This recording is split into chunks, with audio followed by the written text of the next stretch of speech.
자이 같은 경우에 조경을 잘하기로 소문이 많이 나 있죠. 자이 1군 건설사에서 굉장히 획기적으로 구성을 잘 한 것 같고,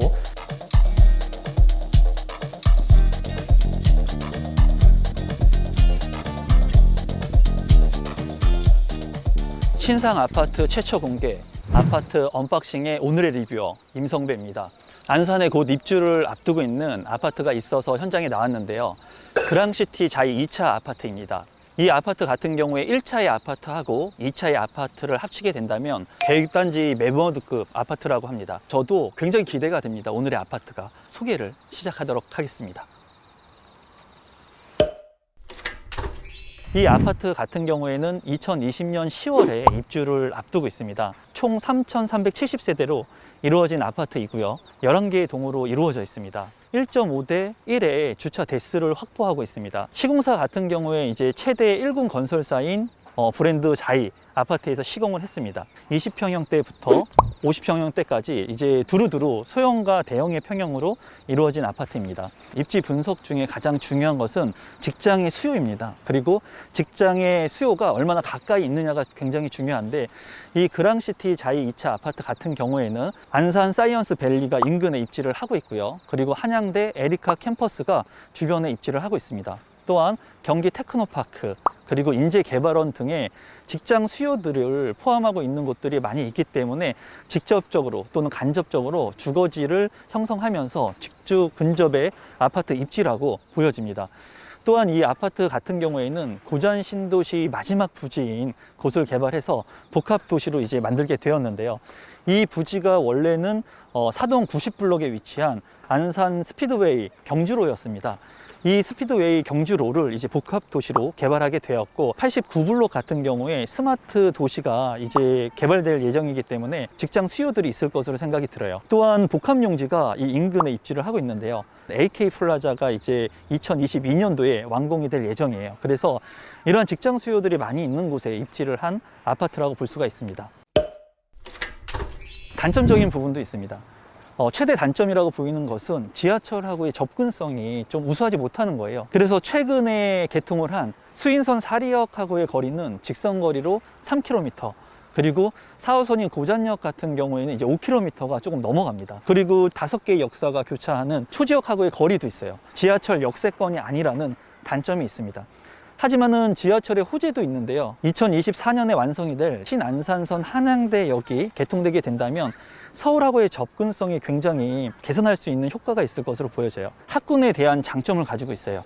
이제 뒤에 보시는 것이 해솔초등학교입니다. 2020년 3월에 개교가 되었습니다. 그래서 아파트 단지에서 300m 이내에 초등학교가 입지를 하고 있다는 장점을 가지고 있습니다. 안산 1중학교가 지금 현재 건축을 하고 있습니다. 지금 보고 계시는 중학교가 2021년 3월에 이제 개교를 할 예정입니다. 초등학교와 중학교를 인근 거리에서 바로 접하고 있기 때문에 이 아파트에 거주를 하고 계시면 초등학생 자녀나 중학생 자녀들이 정말 근거리에 있는 학교를 쉽게 이용할 수 있다는 장점이 있습니다. 그래서 안산시 같은 경우에는 시 전체의 면적의 74%의 녹지율을 확보하고 있습니다. 그만큼 쾌적성이 굉장히 좋은 곳이라고 볼 수가 있겠고, 그랑시티 자이 2차 같은 경우에 바로 인근 거리에 사동공원이 입지를 하고 있습니다.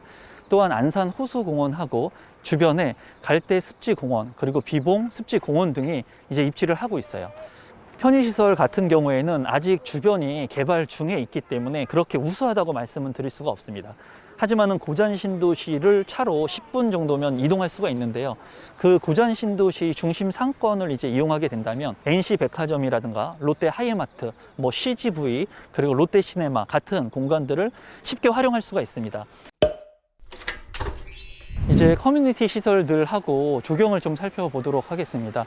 굉장히 자이 같은 경우에 조경을 잘하기로 소문이 많이 나 있죠. 보시면은 석가산이 이렇게 위치를 하고 있습니다. 여기는 특이하게 이러한 석가산이 여러 개 위치를 하고 있어요. 이 석가산은 두 번째 석가산입니다. 그래서 석가산이 규모가 작지가 않아요. 그리고 지금 현재 이렇게 물이 많이 흘러나오고 있으니까 굉장히 시원합니다.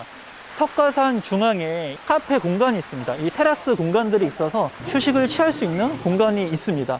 또한 이 석가산 인근에 바로 놀이터가 있습니다. 놀이터가 있어서 규모 자체가 일반 놀이터보다 굉장히 커요. 어린 아이들이 있다면은 쾌적한 공간에서 놀 수 있는 공간들이 많아 보입니다.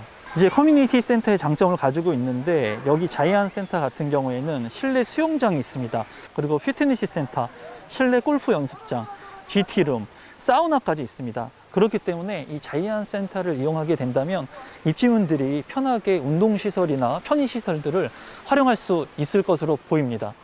이 아파트 같은 경우에 이제 장점적인 부분이 또 무엇이 있냐면, 이제 저층의 2층부터 5층까지는 테라스형 오픈 발코니로 설치가 됩니다. 테라스형으로 이렇게 발코니가 확장되어 있어가지고 활용을 할 수 있는 주거 공간의 확장성이 있는 곳이라고 볼 수 있습니다. 제가 여기 오면서 스카이 라운지가 굉장히 궁금했습니다. 스카이 라운지 같은 경우에는 서울의 강남이라든가 용산 핵심적인 아파트에서만 이제 적용되는 그런 곳이기 때문에 굉장히 궁금했는데, 아직까지는 입주를 안 한 상태이기 때문에 아직 운영을 안 한다고 합니다. 그런 부분들은 좀 많이 아쉽고요. 오다 보니까 또 놀이터가 있습니다, 여기. 그래서 아이들이 뛰어놀 수 있는 공간이 굉장히 많아 보입니다. 네, 이제 그랑시티 자이 2차 아파트의 내부에 제가 들어왔습니다. 지금 오늘 보실 이 타입 같은 경우에는 84D 타입입니다. 그러면 지금부터 실내 내부를 좀 꼼꼼하게 보도록 하겠습니다.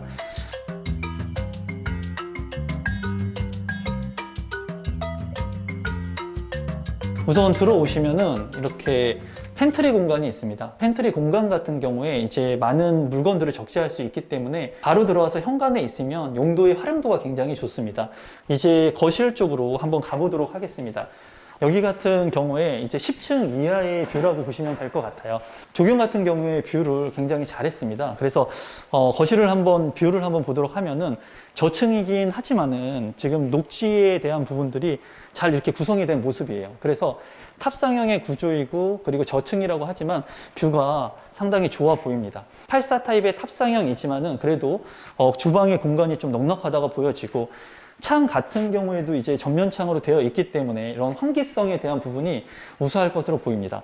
여기에 이제 보시면은 개수대가 별도로 이 다용도실에 있습니다. 그래서 이제 이러한 개수대가 있으면은 물을 사용해서 별도로 이제 무언가 활용할 수 있는 공간이기 때문에 장점적인 부분으로 보여지고, 손빨래 같은 경우도 충분히 활용할 수가 있습니다. 다만 이런 개수대 공간이 있기 때문에 이 다용도의 공간 폭이 좀 좁아 보이는 것은 단점이에요. 그리고 이 공간이 굉장히 많이 배포가 되어 있습니다. 여기를 보시면 일단 팬트리, 주방 팬트리 공간이 있고요. 이렇게 팬트리 공간이 현관에도 있고 주방에도 있기 때문에 공간 활용도가 굉장히 높아 보이고요. 그리고 또 옆에 수납장이 이렇게 있습니다. 그래서 수납의 공간들이 굉장히 많은 것이 장점으로 보여집니다. 그리고 탑상형 같은 경우에는 가장 단점이 이제 주방 같은 경우에 통풍이 잘 안 될 수가 있습니다. 거실하고 이렇게 맞통풍이 돼야 되는데, 여기 구조 같은 경우에는 이제 거실하고 저 끝 방에 창문이 나 있습니다. 그래서 거실과 작은 방을 열어놓게 된다면 주방까지 거실까지 이제 맞통풍이 될 것으로 보여져요. 안방을 한번 보도록 하겠습니다. 안방 같은 경우에 뷰도 이제 저층 뷰, 녹지 공간의 뷰를 확보하고 있고요. 파우더룸을 본다면 통상적인 파우더룸이지만 이 거울 뒷면에 수납 공간이 이렇게 있습니다. 그래서 수납 공간의 활용도를 적세적소에 이제 배치를 한 것으로 보여집니다. 그리고 안방의 드레스룸도 보게 된다면 드레스룸 같은 경우에 공간도 그렇게 작지가 않습니다. 양쪽에 이제 드레스룸이 잘 구성이 되어 있고, 그리고 보면은 넥타이라든가 시계, 그리고 보석, 반지 같은 것들을 이제 넣을 수 있는 공간까지 있어요. 그러면 이제 작은 방도 한번 가서 보도록 하겠습니다. 그냥 일반적인 방입니다. 제가 조금 아쉬운 것은 이제 붙박이 장이라던가 하는 게 이쪽 방에는 없어요. 그래서 그런 부분들은 조금 아쉽고요. 앞이 딱 막혀 있지 않아서 뷰가 대체적으로 좋아 보입니다. 그러면 마지막 작은 방을 한번 보도록 하겠습니다. 이 방 같은 경우에는 장점이 좀 많이 있습니다. 첫 번째는 창이 2개가 나 있습니다. 거실 같은 경우에 창을 2개로 하긴 하지만 이렇게 작은 방 같은 경우에 창을 2개를 하는 경우는 그렇게 많지가 않습니다. 굉장히 획기적으로 구성을 잘 한 것 같고, 그리고 또 장점적인 부분이 이렇게 드레스룸이 있습니다. 작은 방 같은 경우에 드레스룸이 있기 때문에 옷이라든가 아니면 짐 같은 것들을 잘 보관할 수 있을 겁니다. 그러면 마지막으로 화장실도 한번 보도록 하겠습니다. 그냥 보편적인 화장실인 경우가 많은데요. 이 자이 아파트 같은 경우에는 이제 칫솔 같은 경우에 꽂아가지고 면도기 같은 것을 꽂아가지고 이제 자외선으로 세균 같은 것들을 처리할 수 있다는 장점이 있어요. 아무것도 아닌 것 같지만은 아주 세세한 부분을 신경 쓴 것으로 보입니다.